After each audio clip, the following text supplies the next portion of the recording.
Okay. So today is Friday, March 6th, 2015, and we're here at the Atlanta History Center in Atlanta, Georgia. My name is Josh Hogan, an archivist at the Atlanta History Center.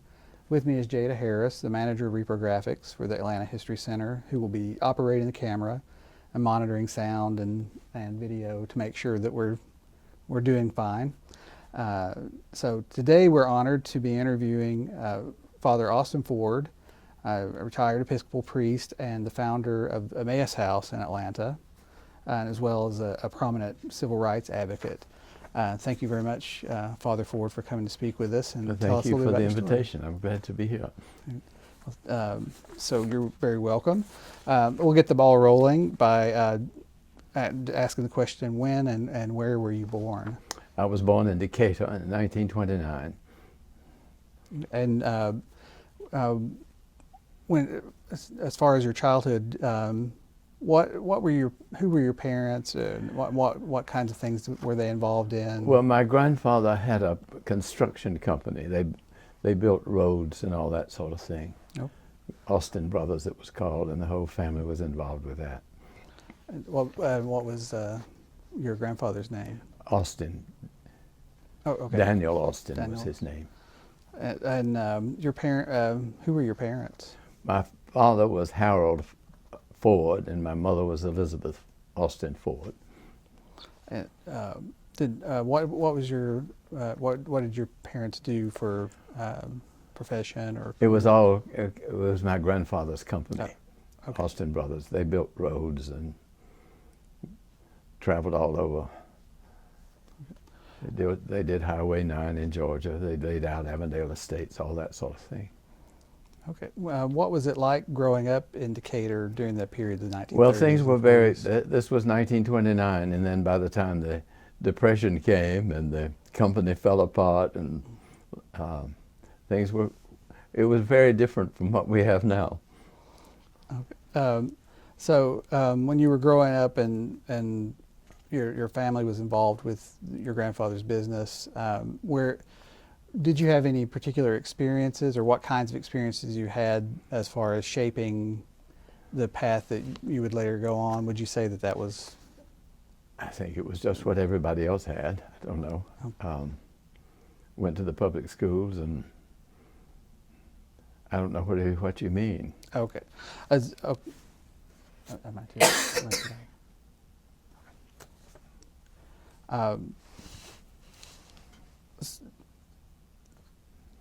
Okay, let's go on to your college years. Can you speak a bit about your college years going to Emory? Yes, I went to Emory I graduated in 1950. Went there in 46 to 50. Right. What studied? I majored in Greek and English. Right. And afterwards, where did you? I went to the University of the South, the seminary there for the Episcopal Church. Okay. So when you were at the University of the South, my understanding is that there were some issues with integration that was tremendously turbulent, because in which was it? I guess 1951, the Episcopal bishop in Savannah applied for the admission of a black student to the seminary, and the trustees turned him down. And then the whole faculty resigned, and a lot of the college faculty resigned, and you saw a lot of things happened after that later on became quite familiar, but it was unusual then. I mean, they fired the professors who had resigned as of the end of the year, so a lot of them got removed in the meantime. And the students all took a side, I guess about half and half. And it was tremendously chaotic and controversial. So, was that an experience that sort of shaped your path? It certainly had a lot of, yes, it certainly did influence me for the rest of my life.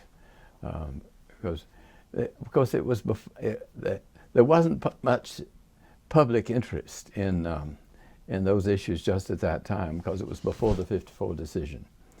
And a lot of people, when it happened, I don't think people really knew how to respond to it, but the faculty were all leaving, so the students who were not graduating, I was graduating, but the students who were not had to find another place to go, and the bishops were very much divided as to which side they were on, and a lot of the college faculty were.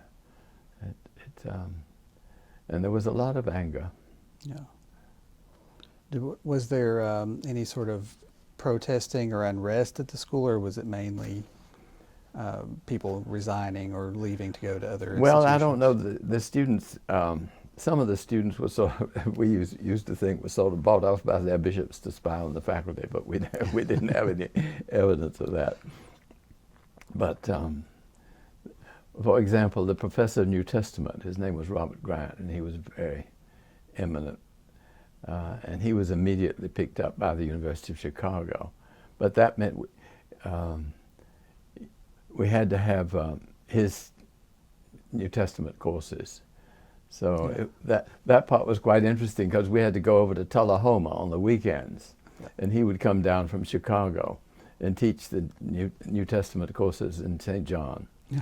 And then we would go back to the seminary.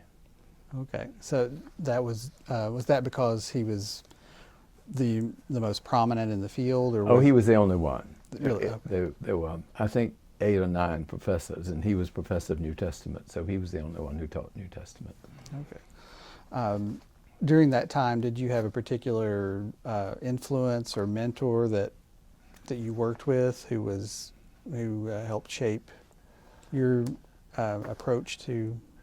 I can't say that there was one person. I admired them very much for what they had done.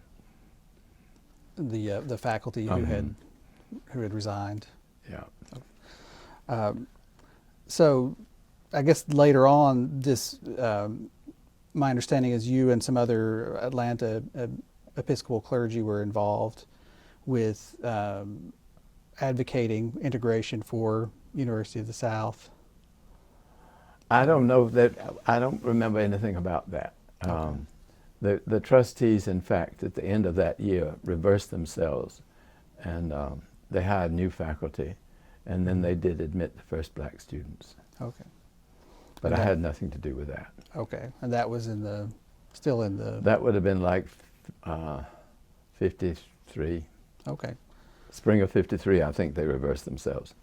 Okay, and they hired all new faculty? They had to get new faculty, because those were all gone. So after you left seminary, and did you return immediately to Atlanta, and what did you do? Yes, I came, and I was assistant at St. Luke's in Atlanta. How long were you at St. Luke's? I was there till 55, and then I went to a newly formed a church that was then just opening up over near Emory. Okay, what was the St. Bartholomew's it was. Oh, okay. So yes, you were the first rector of St. Bartholomew's, and several articles I've read have suggested that that particular parish or congregation became very involved in civil rights issues. Yes, see, I was the first one there, so I had my way. Yeah. There wasn't an established group, so it was mostly people moving in, young couples with young children and so on, and moving there, and a lot of the Emory people were involved one way and the other. Okay, so did you find that there was a receptivity, or was there some kind of resistance? I wasn't aware of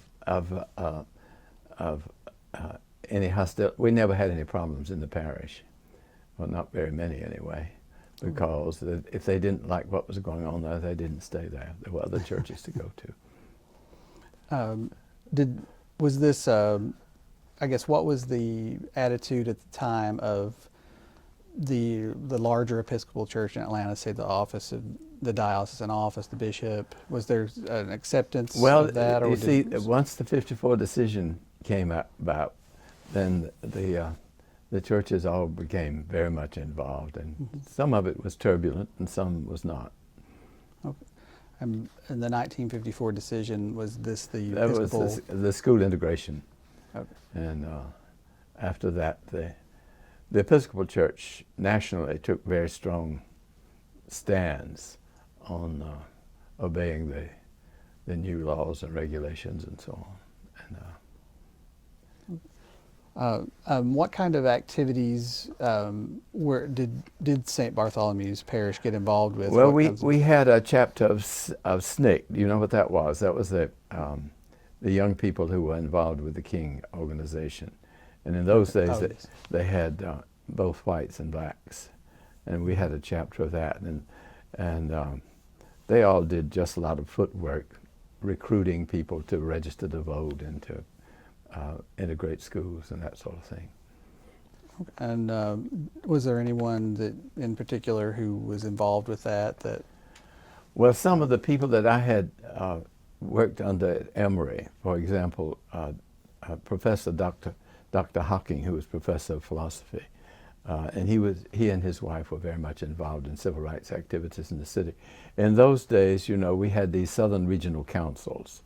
Every southern state had a council that was involved in trying to bring about integration. And he was much involved in that, so that he got me involved with the activities of the Georgia Council on Human Relations. And there was also an Atlanta chapter called the Atlanta Council. And we just were doing a lot of that sort of footwork. Okay. A lot of it was registering people to vote. And the Georgia Council went all over the state, and so I got a lot of traveling in on that, going around and meeting with people. And they had to have there was a chapter in every town if it was possible, and the chapters had to have both blacks and whites in them. Okay. And what was the idea behind how it would actually function? Getting people to vote, getting people to register to vote. Mm-hmm. I remember being, and that was very dangerous in those days in some of those rural places. I remember we were in a country church, and we had flashlights, and people were getting down behind the pews, signing the papers to get registered to vote, that sort of thing.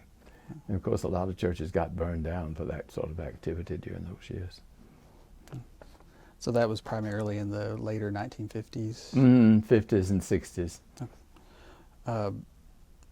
One of the things that you mentioned, you know, the 1954 decision for integration, and I know that during that same period, I think around early 1960s, the controversy that came up with the Lovett School and its connection with yes, that's when the King family applied for admission of some of their children to that school, and they were turned down.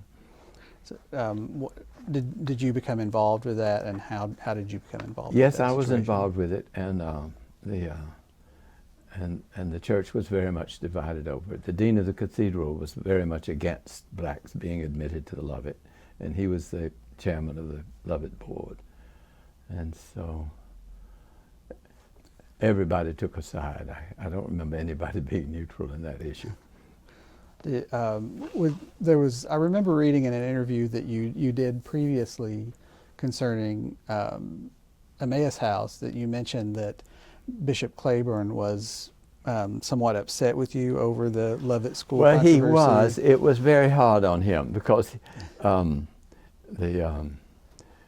at the diocese convention every year, people like myself and many others would urge them to make an announcement that Lovett School was not segregated.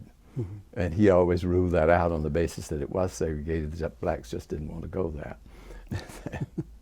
And then when it turned out they really did, he was embarrassed, and it was distressful to him. And I understand he did some negotiating sort of behind the scenes to try to come to some kind of... He was really on the right side of all this issue, but he had a lot of many of the clergy were not on that side, and he had a lot of, he did a lot of balancing. He did what he could, and it was very stressful. And he was upset with me for a long time, but he got over it. So he kind of seems to have gotten involved later on with you, as far as, like, my understanding is he. Oh, it was his idea to move me to that I should resign and open up some work. And since he said you're always wanting the church to do what it's not doing, why don't you just go do it yourself? So that's how I got to Emmaus House. Okay, so he comes to you and he says, "Here's an opportunity for you to live this." That was it. Fully, Mm-hmm. kind of. It was very interesting because he then got very much. He really loved that. He enjoyed what was happening there, and the first year I was there was very interesting because, well, it was the second year. It was the year after King's death. And as you remember, he had been murdered at a convention in Memphis, mm-hmm. over the garbage workers. Yes. So a group of his followers wanted to have a kind of memorial the next year, and they helped to organize the Atlanta garbage workers in a strike. And then they thought they ought to have two chairmen to coordinate activities, one to be black and one to be white, and I was the white one. So there was a lot of that sort of activity. And then finally they did win. And I mean, for example, they never had allowed blacks to ride motorcycles, or they didn't allow them to use showers after they got off from work, and all that. Just general discrimination against blacks working for the city. And so they got a lot of changes made for that. And then there was to be a big rally that Mayor Allen organized to hammer out all the changes that were to be made. And so I asked him if I could suggest somebody to chair that up. And they said yes, so it was Bishop Claiborne. And he had a wonderful time. Oh, great. Sorting all that out. And this was 1969, 1970? I think it must have been would have been, it'd be 69, I guess. Okay. And they were successful ultimately in overturning some of those. Yeah, we had a lot of changes as a result. Oh, excellent. Going back to, I guess, the founding of Emmaus House, and I guess the idea of leaving a place like St. Bartholomew's, where presumably you were quite happy and comfortable. What was that like to make that decision? Well, I had been there for almost 14 years, and it probably was a good time for them to have a change and new stimulation and so on. And it was interesting for me. So it worked out. And a lot of them went there as volunteers and so on. One interesting thing that happened when I went there, the old Jewish families were all rooted in that area. Mm-hmm. There, Capitol Avenue and Washington Street and all that. The Jewish Orphanage was there, and had been there and so on. Anyway, and I knew a lot of those people because in those days we had, the ecumenical movement wasn't just Christians getting together, it was everybody who wanted to fight the war and all that sort of thing, working together, and I knew a lot of those people. And so many of the old, the Jewish people who had roots there decided to have a big opening at Emmaus House, and they invited all the neighbors to welcome us to come in and do the work. And then a lot of the volunteers over the years that I was there came from that group. So we had So they were interested in seeing the old neighborhood. Yeah, seeing the old neighborhood and watching it develop. And of course, most of them had such good attitudes too. So that was a help. I'm interested, speaking of that neighborhood, was there a particular choice of Summerhill / Peoplestown area for a particular reason? I was really just looking for a place to go. I knew the inner city fairly well. But I think what really caused me to settle on that neighborhood was that they were building the stadium. The first stadium was going up, and it was already very controversial. I remember Mayor Allen got pushed off of a car and that sort of thing there. Yeah. They weren't very, in those days there was not any, they tore down 6,700 houses in that neighborhood to build a new stadium, and they didn't give those people any place to go. In those days you didn't have to, and so they didn't. And they swarmed a lot into areas like Kirkwood and places like that. And there was just a good deal of unrest and distress in that neighborhood, so it sounded like a good place to go to work. So that's, and then when I found some property for sale there, I moved in and settled there. Okay. So that was left up to you to choose. The bishop had the idea, but it was left up to you to choose the location based on where the property maybe is a good location. And finding property too. You know, that wasn't easy. Yeah. Speaking of the stadium and the unrest, so you referred a bit to the riots, or what has been called the Summerhill riots. And, could you speak a little bit about any recollection you might have about what that was like, or? Well, I don't really have any details very much about that, except that they, for example, the city all of a sudden wouldn't allow parking on the streets and that sort of thing. Yeah. So they really paid no attention at all to what was happening to the people who lived there, even the ones who got to go on living there. Yeah. So there was a lot of controversy with the city administration.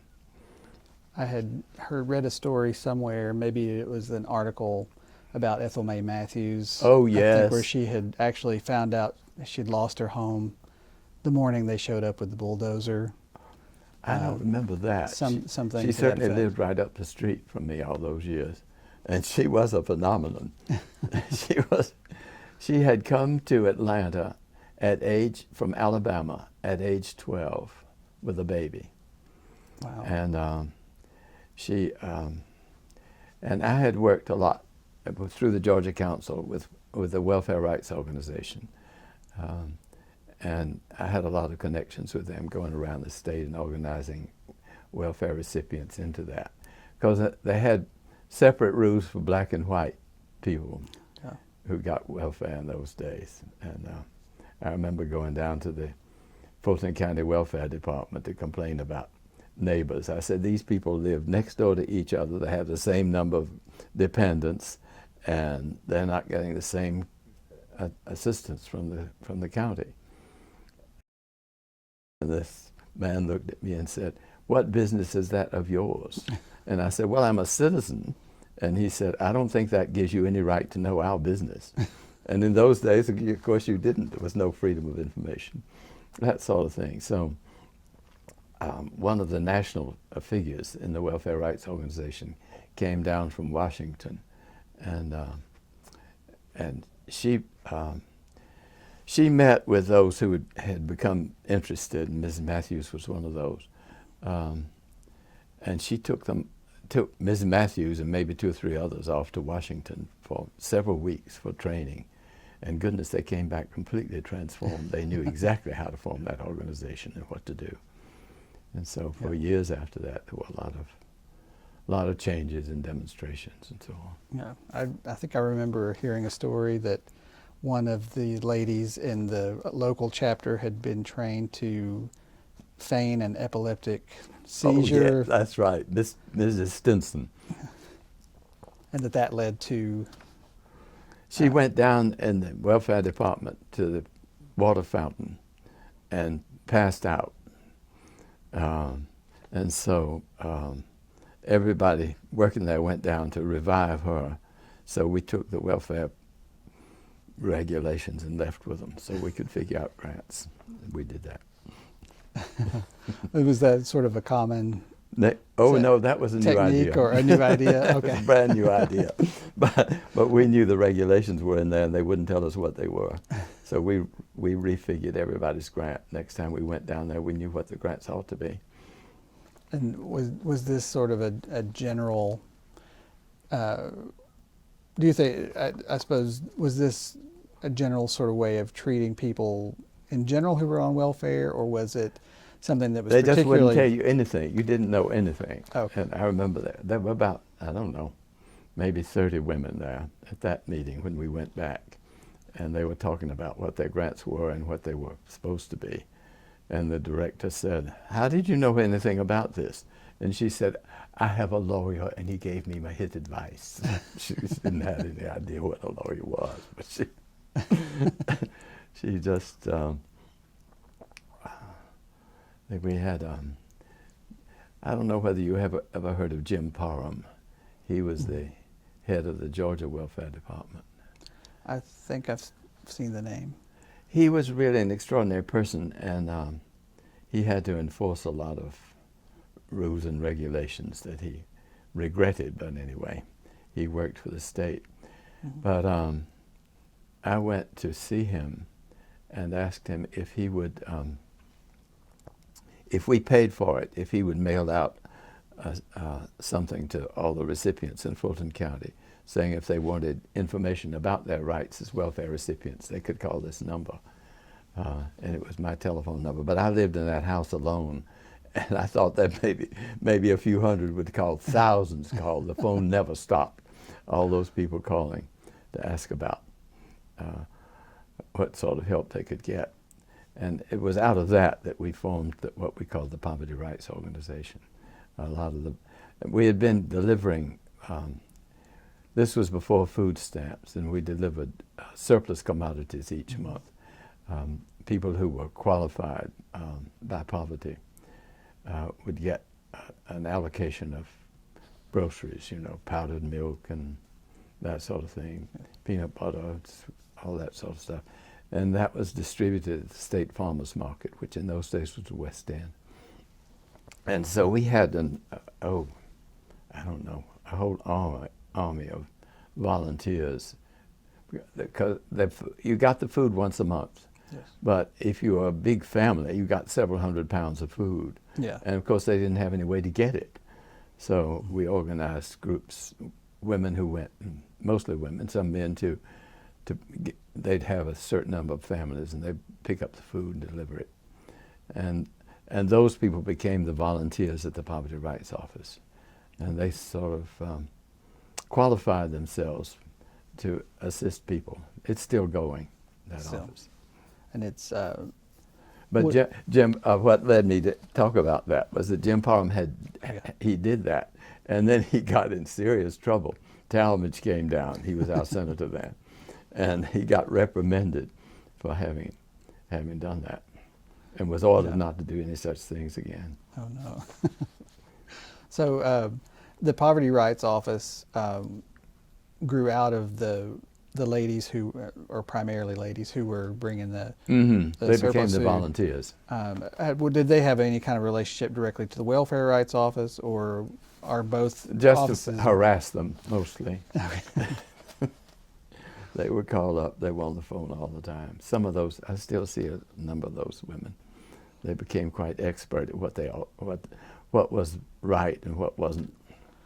Okay. And was there anyone particularly prominent who was driving force behind the Poverty Rights Office? Yes, there was Muriel Lokey was the one who recruited the volunteers for that job, and she was also an expert at the regulations, so she could train volunteers into what was possible.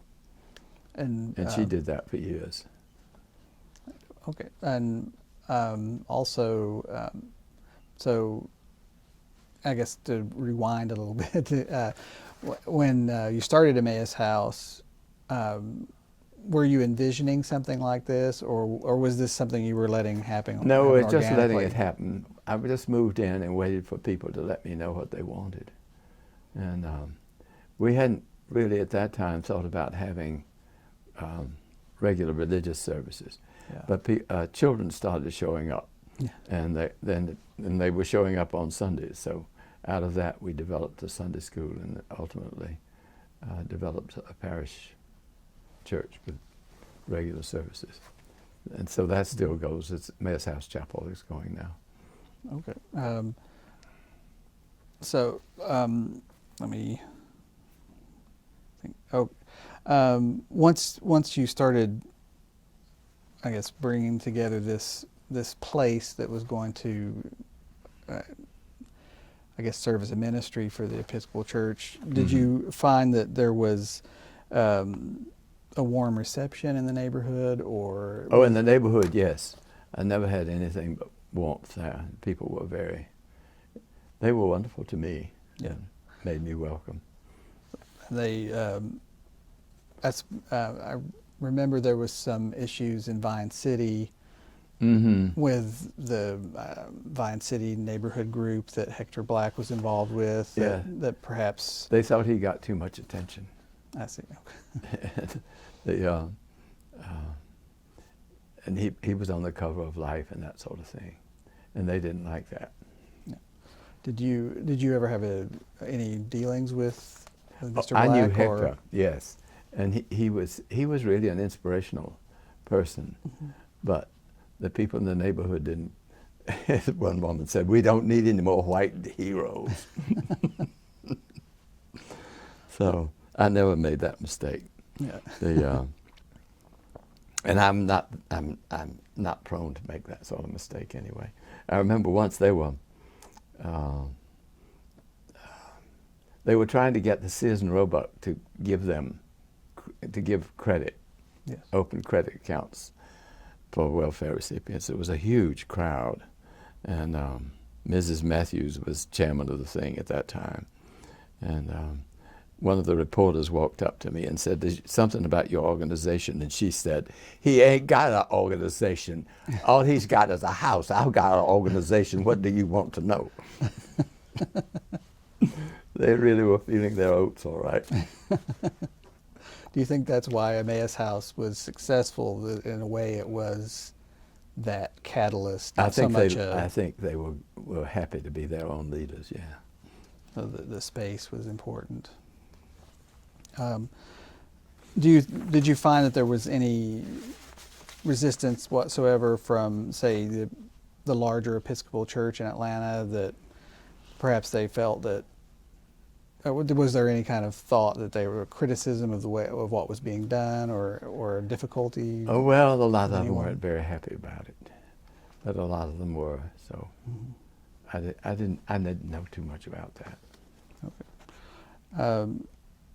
What interested me when I was reading about the early history of Emmaus House, it was how many different groups seemed to be involved as well, that it wasn't just the Episcopal Church, that there were other... No, there were people from all sorts of directions who came there and worked. There was a group from the High Museum who came and did art classes, and they developed a whole group of people that actually sold their pictures. That sort of thing. And then there were people who got interested in trying to get people their high school diplomas, so there were regular meetings about that sort of thing. And there was a nursery for 2-year-olds started up by some people from Emory. And that was very interesting to see how much children that young could prosper with some stimulation. And I understand also that, as you had mentioned before, there were the Jewish families who had originated there, but there were also, it sounds like, Roman Catholics, Mennonites. Oh, we had 2 Roman Catholic nuns who they were Sisters of Notre Dame de Namur, and I had known them in Decatur, and they wanted to work there, and ultimately got permission to do that from the Vatican, in fact, because the local archbishop didn't want them to do that. And but those orders are, I don't know exactly how they operate, but they're independent of the local authorities, and they applied to the Vatican and got permission to work there full time, so they did. Do you think that that particular period in the early days of Emmaus House, that you saw a large amount of ecumenical cooperation? Yeah, there was so much there then, I think it really came out of the civil rights movement and then the activities against the war in Vietnam. They just brought people together quite apart from their denominational connections and so on, who cared about the same things and worked together. And what was the primary function of the two nuns who came? Did they have a particular job, or did they just do whatever? One of them was just a genius at working with children, and she organized a lot of the children's activities, and she started the first summer programs that are still going there and so on. Speaking of some of the things that you all were doing, I just wanted to kind of touch on a few things that I think were very pivotal moments. One of the things that comes up a lot is the busing to the majority to minority program. Oh yeah.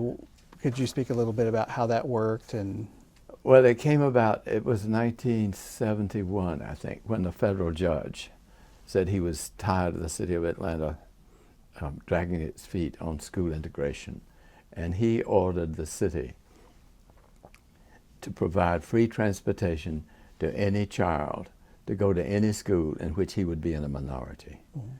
And so that was like a green light, because all the schools around there, I mean, we had double sessions.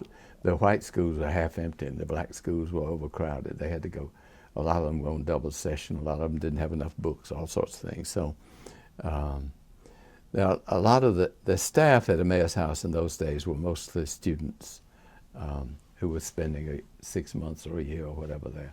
A lot of Danes and English ones came who were just interested in that sort of thing. So they got out, and we knew a lot of people in public housing. So we canvassed the public housing projects, and right away, as soon as that came down in August, when school began, we had, I think, 200 or 300 students lined up to go. And then in those days you could transfer at Thanksgiving time, and by then we had several hundred more. The school system was very unhappy about that. And they always said that we just drove up without letting them know anything, but the court had told them that they had to do this, and of course they didn't want to do it. So they made everything very difficult. They wouldn't release the children's records and stuff like that. And I understand that there was maybe a donation of a bus, or somehow there was a way that you were able to get a hold of a bus. Oh, the city had to provide the buses. Oh, I see. Okay. That was required by the court. We had a bus because we went to Reidsville once a month, and of course we did a lot of other things. And there was one of the volunteers at the house who, in those days they had stamps, at the grocery stores. Yeah. Gold bond stamps, I think. Yeah. And there were green stamps. Anyway, she collected enough of those stamps to get a school bus. That's a lot of stamps. Yes, 37,000 books, I think it was, something like that. And so we had the bus for our prison trips and that sort of thing. And you also provided or recruited volunteers to ride on the buses with the children. Oh yes, I went every month, and different ones who were interested in work with prisoners and helping them, that sort of thing. There would always be people to go. Another thing that you became involved with was the ongoing cuts to welfare and benefits in the city of Atlanta. Yeah. And it sounds as though that became kind of a tumultuous time in the mid-1960s or 1970s. It did, because after the Clinton administration more or less really gutted the welfare programs, and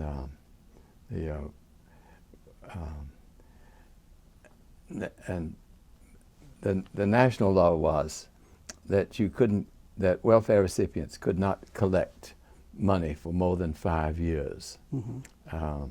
if they qualified for. And then, of course, that was very, very bad just in itself, because like if a woman had been getting help for 5 years with her children and had another one, then anyway, it stopped after 5 years. Yeah. And in Georgia, they wanted to stop after 3 years, and so we had a lot of tumult over that. And they got permission from the Clinton administration to do that. So we had a lot of chaos over that. And once we packed the legislature with a lot of those volunteers who held up signs saying no and that sort of thing. And Speaker Murphy was very upset about that. He had me locked up, and he really wanted me to go to prison and stay, because he really was a good person. I mean, he really cared about that. I remember he was against that law because the governor wanted to move to 3 years, and he didn't. I remember he burst into tears and gave his desk to somebody else, and he stood down and wept. He said, "I've done a lot of mean things in my life, but I never hurt children." Yeah. So but he didn't want his house being disrupted either. So he really wanted to punish me for that. What year was that? What year was it? It was, gosh, I'm not very good at the right years now. But it was when Barnes was governor. So what years would that be? Because I was going to something at the governor's mansion with a friend who was one of our volunteers, and she was in the legislature, and Speaker Murphy was there, and when he looked up, he said, "I thought I had put you away for 16 years." He said, "Where's that black preacher you always running around?" I said, "I'm sorry, I have bad news. He's out too."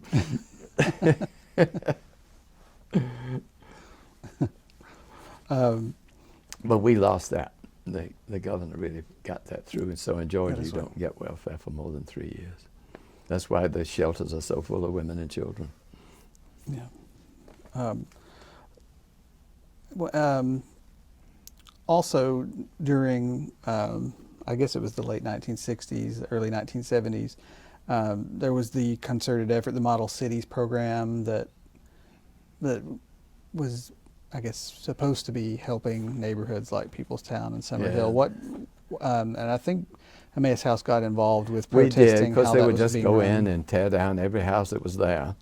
And that was that Model Cities program, I think, just made problems everywhere in the country. And, what specifically was Emmaus House involved with, as far as? Just trying to get them not to take this next piece of property that they wanted to tear down, that sort of thing. I don't remember anything in detail about it. Yeah, it seems almost like after the stadium and then that, it was kind of a difficult. Oh, it was really awful. Time. And even the people who were running it knew it was awful. It had no intelligence about it at all. Yeah. But I think that's generally recognized now, that those redevelopment programs all over the country struck out. Yeah. Do you think what do you think they could have done differently? Nothing. Nothing. It would have just been better if the government hadn't gone in and tried to manage everything and take over. What we really needed was more rental housing, and of course, what the people who were trying to help were doing mostly was building houses and moving people into them at very low rates. But most poor people weren't in a position to own a house. Yeah. You know, when the screen door broke, they couldn't get it fixed. But we couldn't get anybody interested in doing rental housing. And of course now Atlanta's in terrible shape, because they tore down all the public housing. You know, we're the only city in the country that has no public housing now. And that sort of leads me into that question of when the Olympics came in the early when they announced that the Olympics were coming, Mm-hmm. it seems like yet again that because the original stadium was already there, that the neighborhood was again picked for the stadium. What kind of impact was that? There was a lot of to do over that, because a lot of people wanted to keep the original stadium and build another one. Yeah. And that neighborhood really hated that idea. They thought 2 stadiums would be disastrous.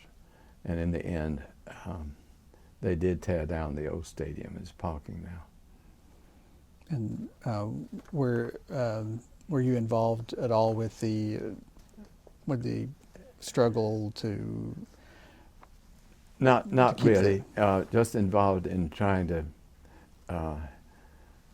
for example, when they would come and take another apartment house, we would try to get organized to save that. Sometimes we did, mostly we didn't. That's one of the things that seems to have come up in the wake of the Olympics would be, as you mentioned, the destruction of public housing, and also. Well, that just came up, under Shirley Franklin. Oh, she's the one that tore down all the public housing. And how did what was the effect of that long term on the constituency of? Well, that's happening now. Emmaus House. That's just happened in the last 4 or 5 years. Oh. And so Atlanta had 70,000 people moved out, and that's moved into adjacent counties and so on. I think that's how next county down, now they're going to have public transportation because so many Atlanta people living down there now. So when Emmaus House located where it did, my understanding was that you had Summerhill and Peoplestown and Mechanicsville and Grant Park were all sort of areas. Did you see over a course of time maybe the progress of gentrification, particularly in some areas, impacting? A lot of gentrification has come, but that's since my time. Oh. See, I've been gone now for about 18 years. Yeah. But Peoplestown now is very largely gentrified. There's a lot of new housing there and so on. Mm-hmm. And I don't know very much about that. Okay. All right. So, how are we for time, Jade? I just want to make sure that we're on track. Okay, good. Let's. Are you doing fine, Father Ford? Oh, I'm fine. Okay. Okay. Sure. I just want to make sure to I'm check okay. with him I'm with you. perfectly okay. I was interested maybe in revisiting a little bit with Ethel May Matthews and her particular role in Emmaus House, or at least in the organization that was housed there, and some of the other things that, like the Poor People's Newspaper. What do you remember as far as the kinds of activities they were? Well, she was just into everything. She was always organizing people. I remember she had us sit up all night when the state was getting ready to cut the funding for the. That was interesting. Something we worked on very much. We had once we got food stamps, there wasn't really any provision in there for infants, and so there was a doctor at Grady who made a formula, an infant formula, and we enrolled, I think, 25 infants in this program, and they could come once a week, and get food for the week, and we kept close records on that to see what happened if children were really adequately nourished and so on. And that was really a very interesting program. And finally, of course,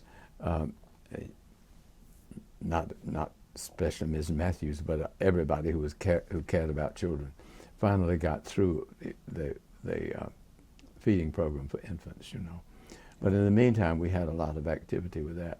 We had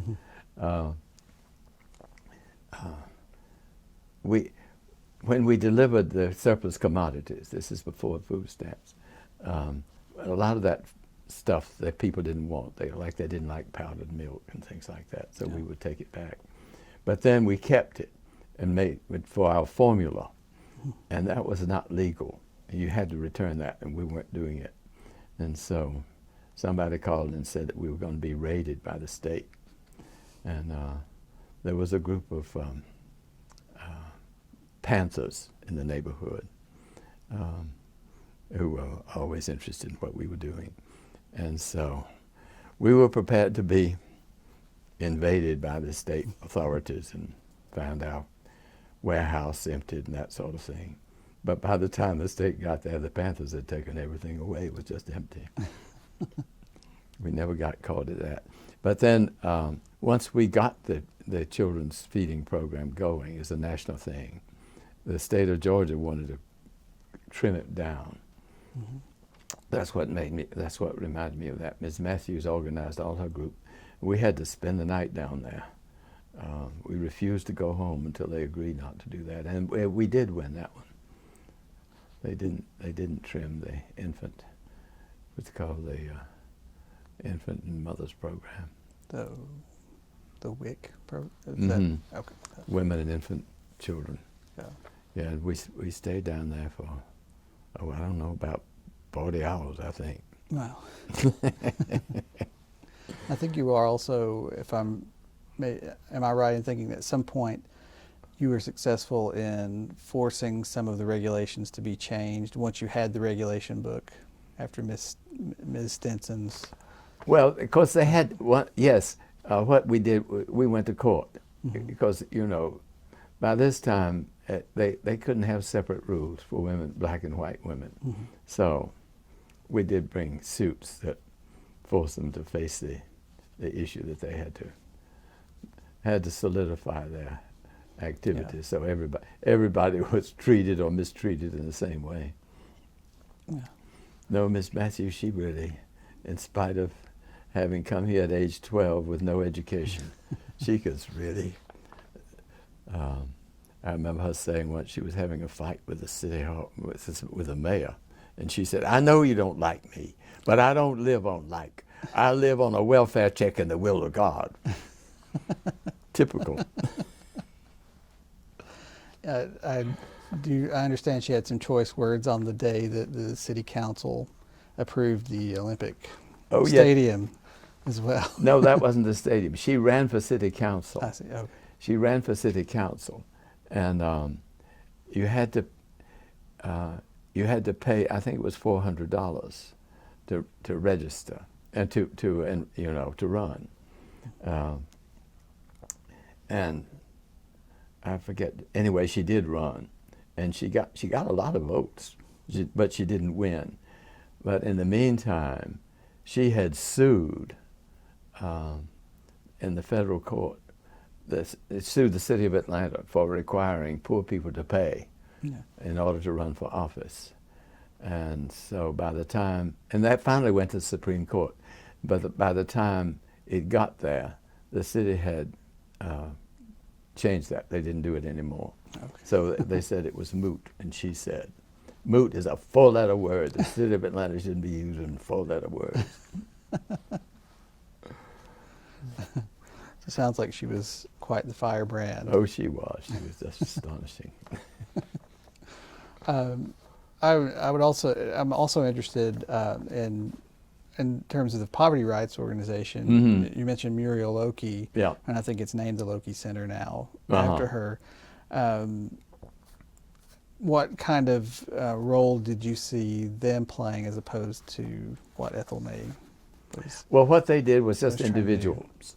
People would come with a problem, you see. They were out of work, or they were out of food, or they had been evicted, that sort of thing. Mm-hmm. And then the volunteers would just go to work on, they couldn't solve every problem, but they solved a good many. And those were individual cases. They didn't really, they weren't, as I remember, I don't remember that bringing any laws except to force the welfare department to obey its own laws. We did that a lot. And who was organizing? Was this primarily you or one of the other organized as far as organizing the trips to Reedsville State Prison? We just did it at the desk. People knew we went once a month, and they would Okay. call and reserve a seat on the bus. And that was once a month? Once a month. Mm-hmm. And we could take, I guess we could take about 35 people, and the bus was always full. And what other programs did Emmaus House have as far as reaching out to the neighborhood? And well, I don't know. I don't think of particular programs. I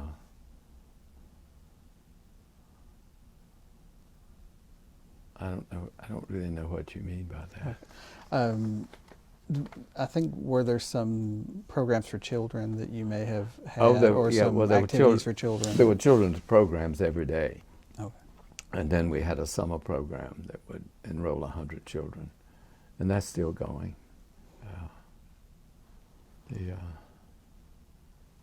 But there were certainly children's programs all the time. Different people some were interested in education, that sort of thing, and some just in recreation, all that. There were activities there every day, different volunteers doing them. Okay. And then in this, Let's see, the young people who lived there, the college students mostly, and they did a lot of that sort of thing. And they were, we could house 7 students. did they live in the main house? Or And did they have we had 3 houses, and we had space for 7. Okay. And as far as the houses, you had 3 at the time. There was the original, and were the other 2 adjacent, or were they scattered? One was adjacent, and it was joined that one by the porch, Mhm. and then there was a cottage in the back. Those were the 3 houses. Okay. And then we bought one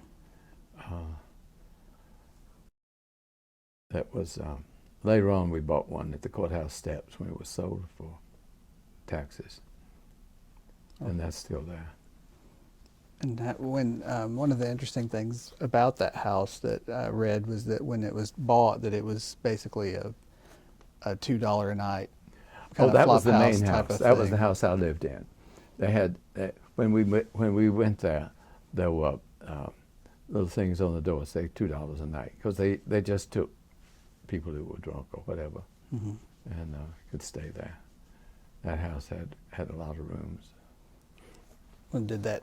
How did that? Oh, was we that- just cleared all that out. You Okay. see, that became that's where we had meetings, and I lived there, and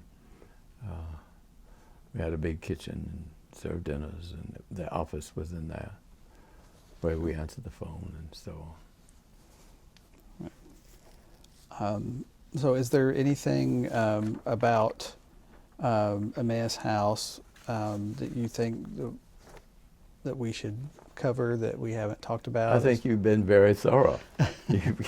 I'd forgotten a lot of those things you brought up. It was interesting. A lot of those things I didn't remember at all. But those were. I was there for 30 years. It was a wonderful run for me. Yeah, and it's, I think, a very inspirational story as part of Atlanta's story. And just sort of as sort of a closing question, what kind of role do you see how places like Emmaus House having as Atlanta goes forward? Do you see that that's something that's still? I think every poor neighborhood should have just such a house, don't you? It'd be wonderful. I certainly. It would be great. Do. That was really good. But I remember when Bishop Sims was retiring, he came to see me and said he thought that what he would really like to do is, in recognition of his own ministry, was build us a sort of, it sounded like an apartment house or something. And I said, I don't think so. I said, I think what you should do is start some more Emmaus houses around the state, and let us just go on doing what we're doing, not just stretch out of our shape. Yeah. And he saw that. He agreed once we thought about it. Okay. I'd like to know more about how Emmaus House came to be. What was the concept? Where did the idea come from? Where did the name come from? And what was his role in developing this whole idea? So, that's a great question. Oh, the name comes from the Gospel of St. Luke. On the afternoon of Easter Day, the risen Christ was walking along the road, and some people who didn't know who he was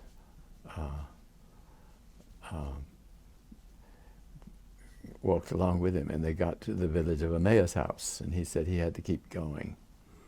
And they said, no, come in and have dinner with us.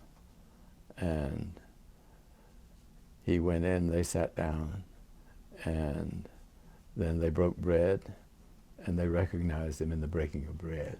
So the idea was, if people who don't really know each other or recognize each other, reach out to strangers and people who might need help, you find your whole life changed. So that's why we called it Emmaus House. Who chose the name? Was that yours or? There was well, you find them around the world, really. The name Emmaus. There's one in New York. I don't know what they do, but there's an Emmaus House there. I mean, the word is very catchy. Yeah. And wherever you're trying to bring people together, it's a good word to use. Yeah. And I think the idea, though, originally was Bishop Claiborne's, and then he brought you in on it, or was that? No, I don't think that was his idea. Okay. What he wanted, what he was willing to do was to start some reaching out into poor neighborhoods, because the church had lost so much of so many of the inner city churches had shut down and gone to the suburbs and so on. So there wasn't anything much left there. Okay, so it was a little bit more open-ended as to how you would actually accomplish it. It was completely open-ended, and so people who were, but I mean, once the civil rights activity got going, I mean, there was just infinite things to do. I mean, the blacks hadn't been allowed to vote, and they hadn't been allowed to go to school, and they had all sorts of problems facing them in every direction. But they knew what their problems were. Yeah. Sounds like a very exciting and turbulent time for everyone involved. It was a good time, and good time to be there.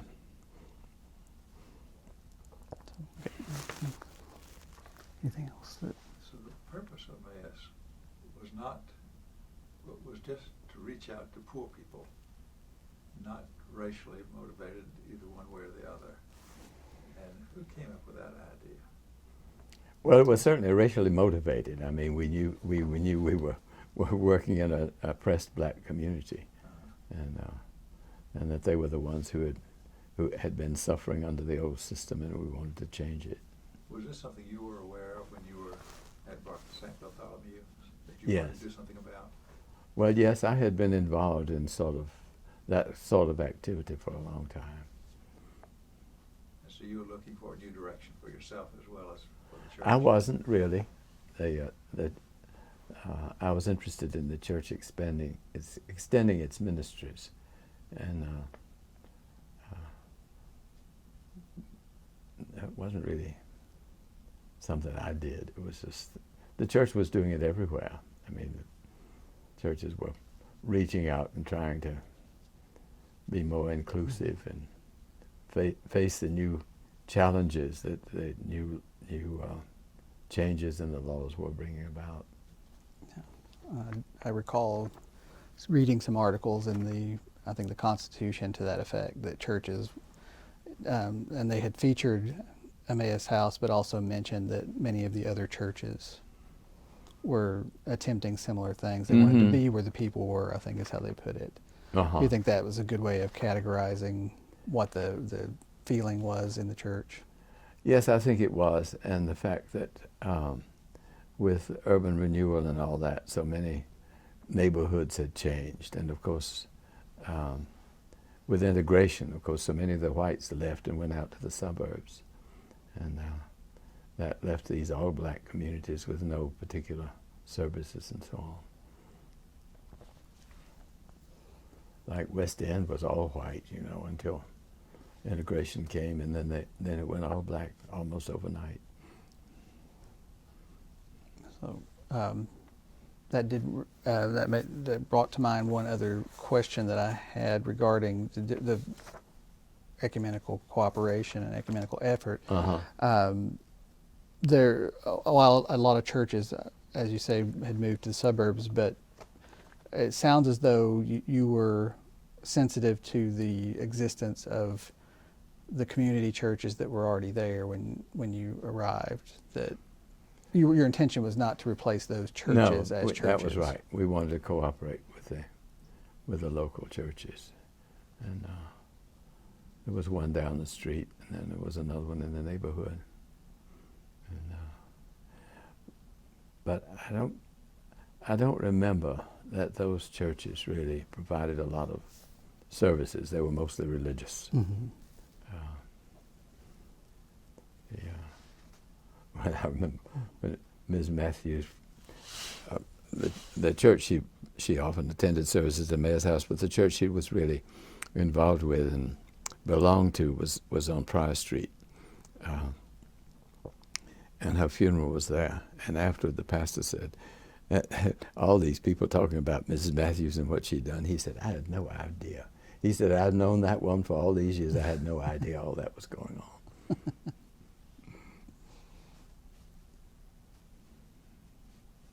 All right. So do you have anything to add that I think I'd forgotten a lot of what you just brought up. Well, I'm very thankful that we were able to hear your story, and I certainly appreciate you coming out. Thank you for your here. interest, and so hope we can.